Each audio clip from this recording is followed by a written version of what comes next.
dans cette vidéo pédagogique. Aujourd'hui, j'ai le plaisir de vous présenter le module de physique 1, intitulé « Mécanique du point matériel ». Avant de plonger dans le sujet, permettez-moi de me présenter. Je suis Ferial Gaïd, docteur en physique et maître assistant classe B à l'université Djilali Iliabé de Sidi Bel Abbès. J'enseigne au sein de la faculté de technologie, département des sciences de base et de technologie. Voici mon adresse email, n'hésitez pas à me contacter pour toute question ou échange.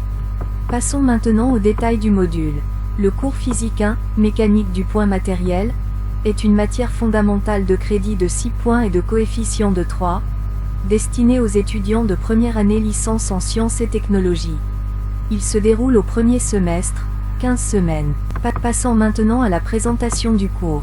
La mécanique du point matériel est une branche de la physique qui étudie le mouvement des objets considérés comme des points, sans tenir compte de leur taille, forme ou structure interne. Nous analyserons les forces qui agissent sur ces points ainsi que les lois du mouvement qui en découlent, en nous appuyant principalement sur les principes de la dynamique et de la cinématique. À propos du contenu, le module est structuré en 3 chapitres.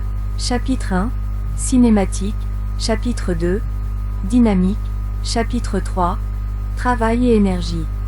Concernant les compétences visées par ce cours, l'objectif principal est que l'étudiant soit capable de l'espace physique et le temps physique, et introduire la notion de référentiel d'espace-temps. Maîtriser le calcul vectoriel, relier le mouvement d'un corps aux causes, forces, de ce mouvement. Établir les équations différentielles du mouvement de ce corps dans un référentiel donné. Définir et calculer l'énergie mécanique. Définir et calculer les grandeurs énergétiques telles que le travail d'une force, l'énergie potentielle et l'énergie cinétique.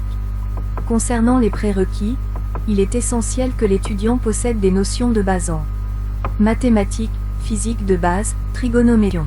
En ce qui concerne l'évaluation finale pour ce module, elle se compose de un examen final sur table, qui portera sur l'ensemble des sujets abordés durant le semestre. Cet examen comptera pour 60% de la note finale. B. Une évaluation continue, représentant les 40% restants. Cette évaluation vous permettra d'accumuler des points tout au long du semestre et se fera par le biais de différentes formes, notamment la moyenne des notes des interrogations écrites, les notes obtenues lors des projets individuels et collectifs, la moyenne des notes de contrôle en travaux dirigés, TD. Nous arrivons à la fin de cette vidéo. Je vous remercie sincèrement de votre attention.